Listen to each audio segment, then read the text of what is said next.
All right. So today we're going to be talking about the React lifecycle, and the methods that go along with that. So right here, I have created a very basic React app. Like I haven't really added anything to yet. It's still in the default state.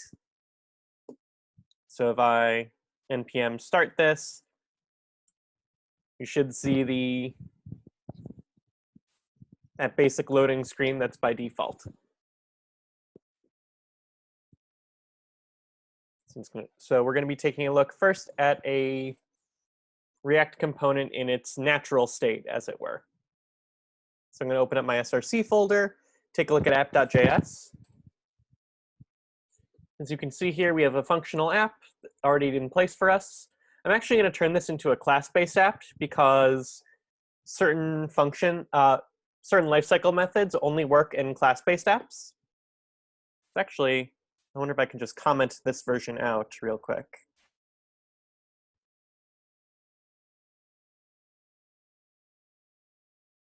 So that way I can keep it for later.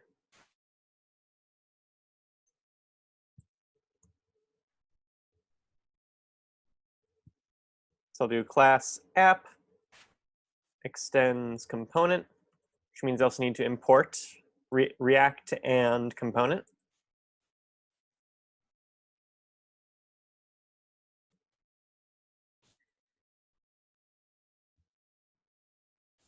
Component. Oh, okay, that was weird.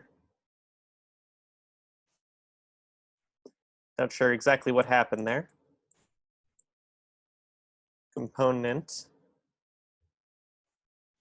Import React, comma, component.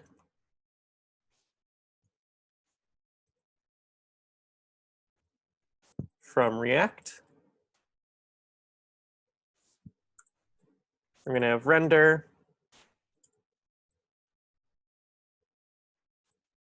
Return. And I'm just going to put a div here. And just put an h1 in this case saying natural React app.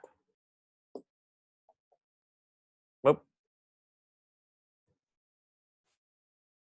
All right, it shouldn't be showing us that. There we go.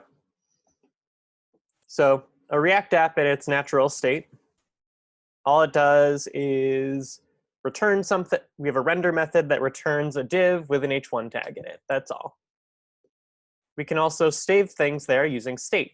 So we could say state equals, and kind of harkening back to news site, article, we have something called articles. So if I inspect this again, I should be able to see in this app, in this component state, there should be something called articles. Yep, an empty array. And what's the, I would say, what's the lifecycle method you've used the most often so far? Component did mount? Yep, component did mount. And what does component did mount actually do? It's called after render. Mm-hmm. Yeah, so it's a function that says, all right, I want to do something once the component renders. And this all has to do with the life cycle of React components. There's several stages when it comes to rendering a React component. And I can show you right here. This is generally how it goes, is it starts with should update, then goes to will update, then it renders, and then there's did update, component will unmount, component will mount, finally component did mount, and component will receive props.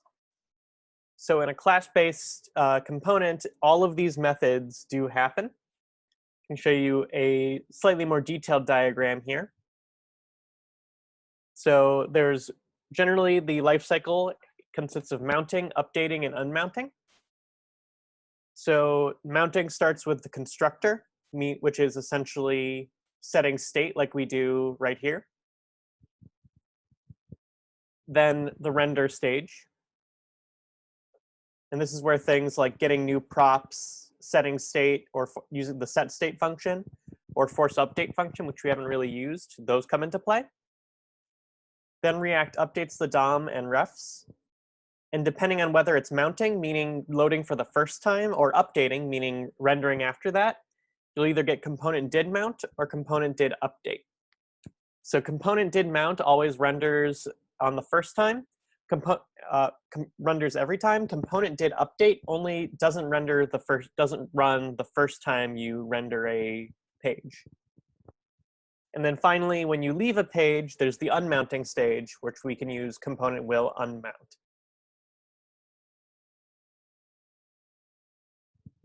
So this is we can also show less common lifecycle methods. So there's also get derived state from props, should component update, get snapshot before update. There's all sorts of stuff that we can use. The most common ones we'll be using are definitely component did mount, component did update, and component will unmount, however, with component did mount being the most common of all. So in our curriculum, we typically use component did update for API calls. It can be used for many things, but that's what we've been doing so far. So with that in mind, does anyone have any questions about the class-based lifecycle methods? Hey, Noah, are we going to, I don't want to get too far ahead, but are we going to go over how useEffect can do each of these things? Because I read that like that's, there's a different way to make them kind of replace all of these different lifecycle methods. Is that something that you're going to cover eventually and I'm just getting ahead, or is it something we can do now? Essentially, once I'm done talking about these lifecycle methods, I'm going to be talking about the React hooks, including useEffect. Okay. So good question. We will be talking about that in short order, but first I want to make sure if anyone has anything about questions about mounting, unmounting, updating, any of these lifecycle methods.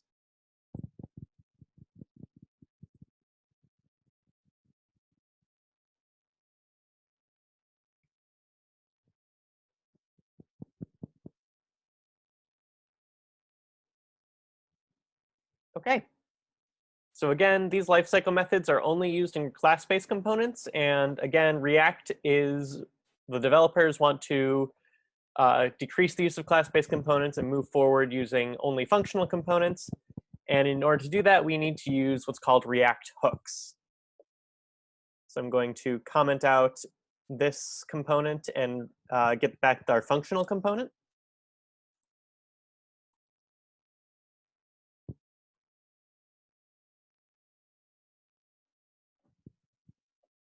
All right, so the most common one we've used, so the only hook we've really used so far is useState and useEffect. We've used both of those.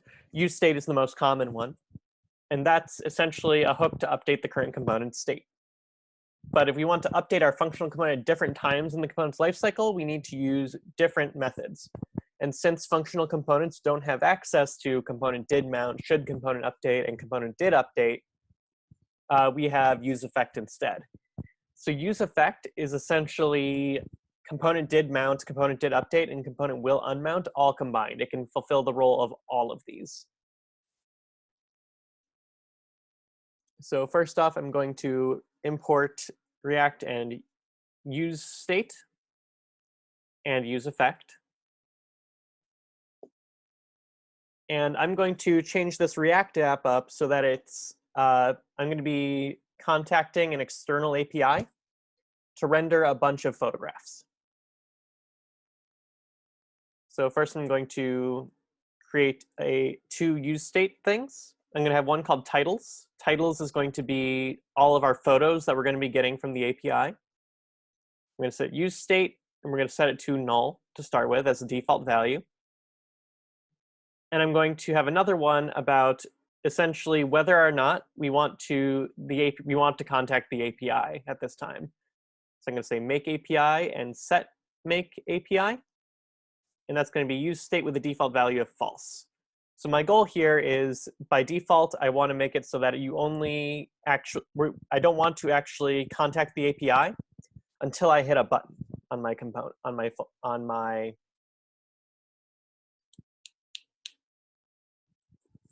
excuse me, on my component. So I'm going to make a function here first to show the title, show our titles, which are the photographs. Going to take titles as an argument.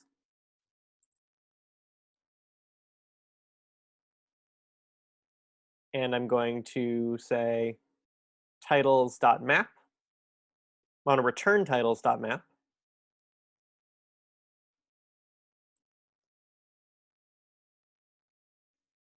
With title and index. And we're going to return a div whose key is going to be our index.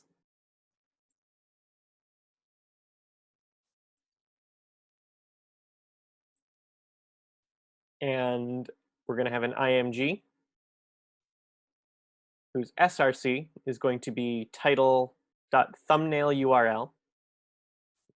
This is a placeholder API I already know of. And then we're going to have a p tag that's going to display title.title.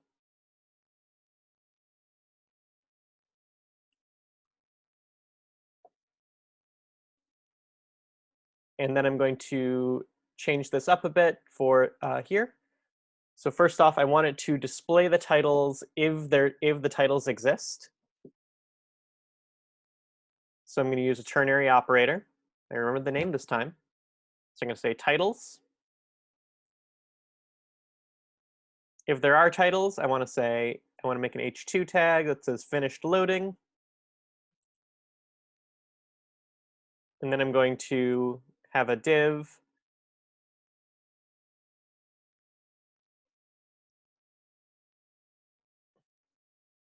that's going to display show titles with our titles, like so.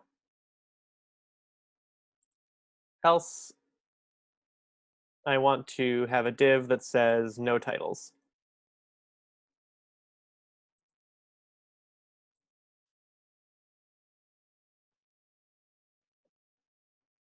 Wonder, maybe you can't have line breaks.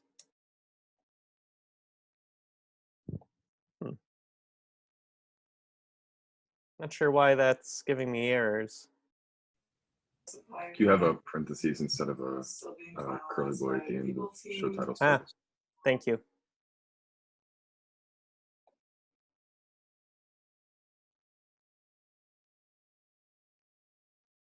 All right, I think I need to wrap these both in another div is my problem.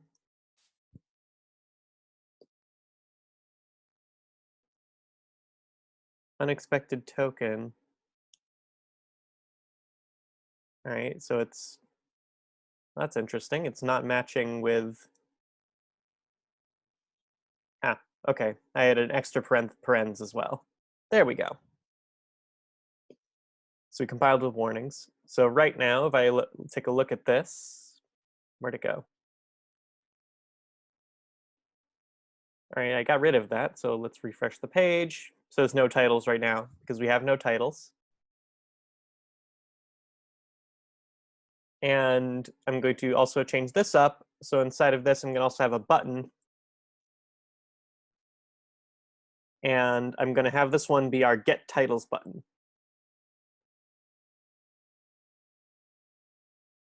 So when I click on this button, I want to load the API.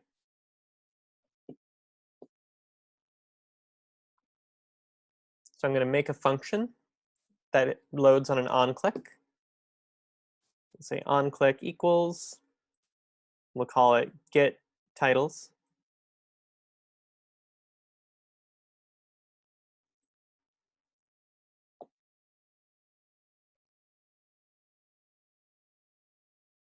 And I just realized that I don't think I really need to have this Boolean here if I'm just having it load on a button. So I'm actually going to get rid of this const make API, set make API, and just have it. Oh wait, no, I think I do need that to demonstrate use effect, sorry. So never mind, I'm still there. I'm going to say get titles. And all get titles is going to do is it's going to update our state by using set make API to true.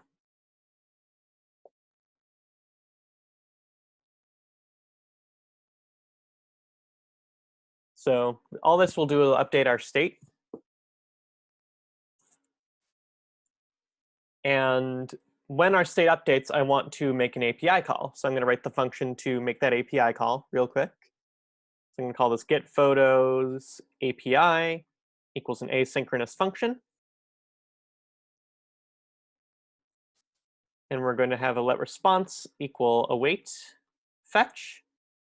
And we're doing https://JSON placeholder .typicode.com/photos. Let data equal await response.json. And we're going to set title, and then we'll set titles using our set titles hook to our data.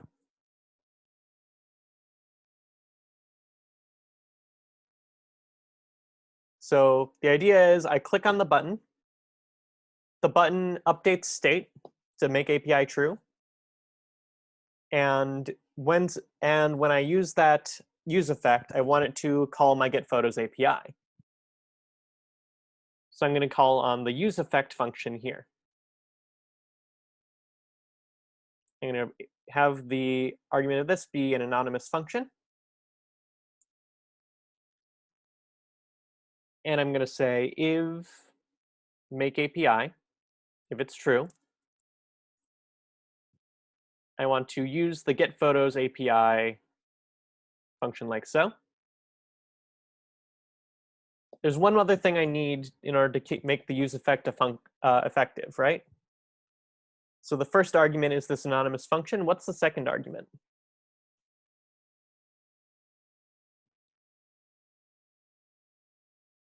What'll happen if I don't have a second argument? It'll just get stuck in like an infinite loop. It'll just keep calling itself over and over and over. Yeah, so use effect essentially is designed so that it's always updating unless you give it a second argument saying only do this if something changes. So I'm going to say it has to be an array. So let's try this out, see if it works. I'm going to hit get titles. All right, nothing happened. So let's see if I got any errors. All right, no errors. If I look at components, state null, so state true. So that part got updated. So maybe I need to say, set this to make API.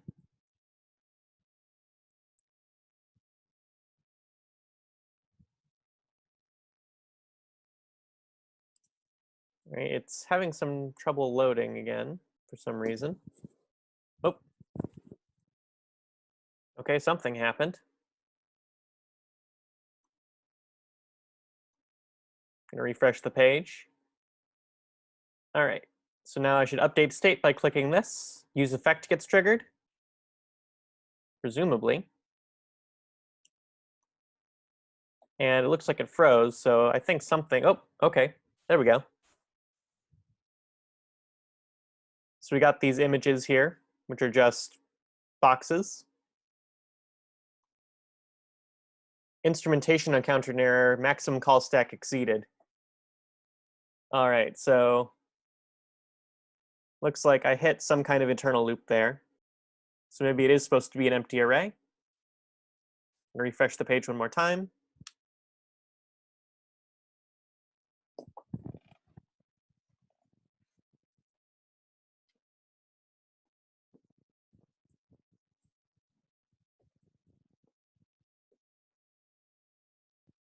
I'm going to close this out. Uh-oh. May have broken something big. Closing that.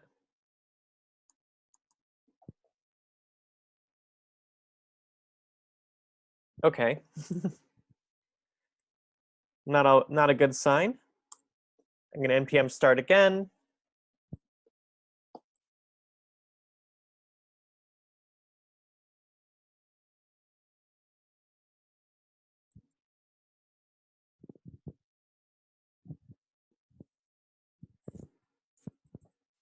Okay. Inspecting to see if we have any errors to start out with. Hit get titles. It's taking a while, maybe for the API.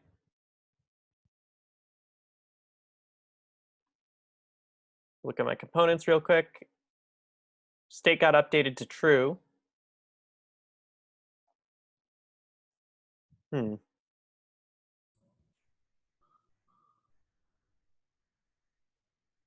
All right, so maybe. Can we Yes? see in the network tab to see if?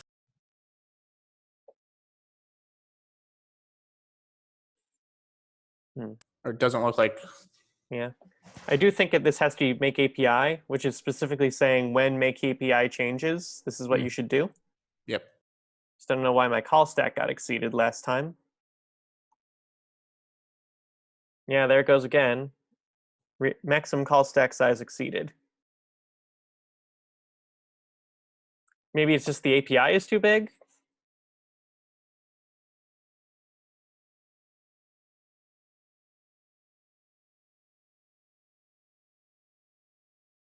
Because we're getting a lot of images.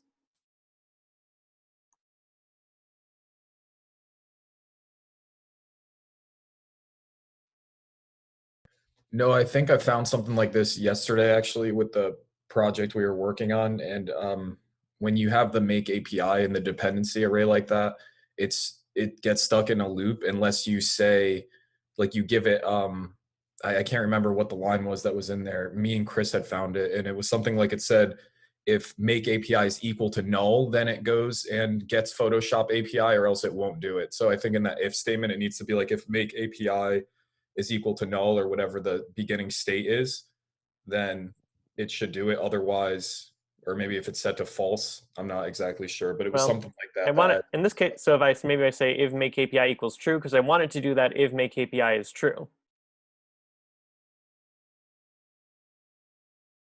Yeah, I guess that's already what you're doing. I'm not entirely sure. I just was Yeah. gonna throw that out there.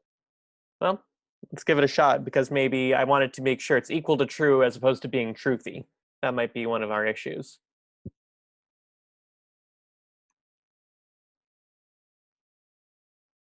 Now we still get the call stack size exceeded.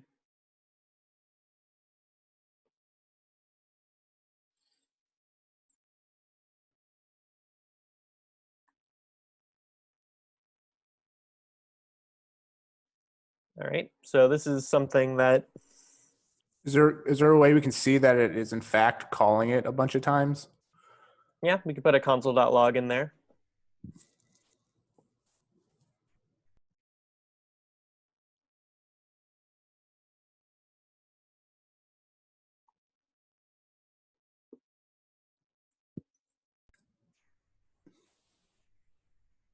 Okay, so it looks like it only runs one time. So it's probably the memory on the browser on the machine. Yeah.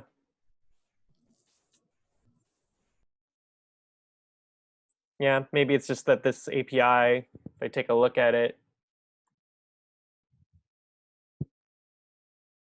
Yeah, it says right here, content not highlighted due to oversize. So looks like I'm just calling on a huge API and it doesn't know how to really deal with that. Yeah, if I look at it, this is, if I try to scroll to the bottom.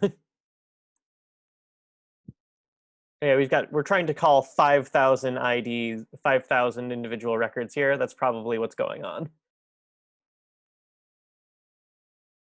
Okay. Glad to know I wasn't making a mistake at least. All right, what questions do you have about hooks and use effect?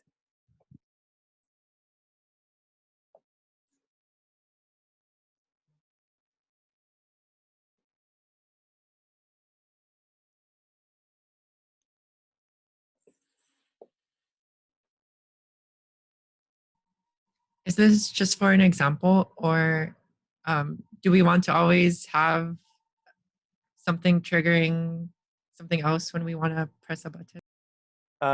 This is more of an example. You'll often have cases where use effect will be used more like component did mount, where it's saying this should happen as soon as it renders. I was using the button there to show that, okay, I wanted to manually control when state gets updated. So it could happen that way, but it can also happen if you just want it to do when it renders for the first time.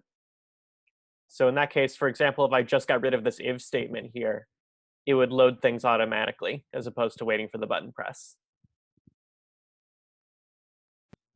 Could you just put the Get Photos API like on click in the button?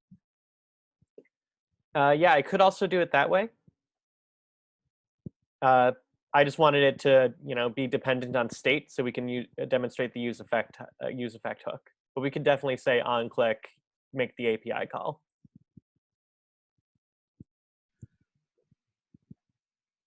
Noah, one thing that I am confused about with this API is, or I felt like I understood the Google Maps API pretty well, and how you would just go fetch some information that exists somewhere else and display it on your screen is kind of how I thought of it. Why is it? Surely the Google Maps API has just as much or more information than this one. So why can't we display, like, why is this one too big? That's a good question. I'm not entirely sure. That's probably part of it. Probably has to do with when the Google Maps API, when you call on it, it doesn't show you everything all at the same time. It doesn't show you the entire world. It always shows you a limited series of things based on coordinates and all the data you send it. It doesn't actually show, even though you could have like a Google Maps window inside your application, it's only making an API call when you change the scope of where you're looking. It's still a lot of information, but it is still relatively limited in scope. Got it. So you're passing, for Google, you're passing it as specific coordinates or address or something, so it knows I only need to show that. Yeah. But for this, you're saying, give me everything you've got. Yeah, I'm saying giving everything I've got, and then I'm calling .map on it. And so essentially I've got 5,000 records here, and I essentially am using a function with a complexity of n. So it's 5,000 times more complex. Got it. So if you told it to generate, just to get me a random sampling of 10 photos, sort of like we were doing with the news site, then maybe it would. Yeah, it probably wouldn't take nearly as long if I limited it to 10 articles instead of all of the articles. Okay. Or something like that.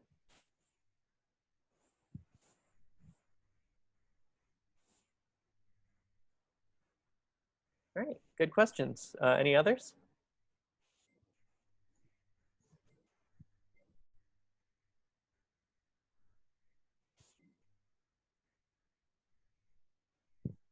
All right. In that case, let's take another 10-minute break. So be back here at 10:04, and we will review News Site 4.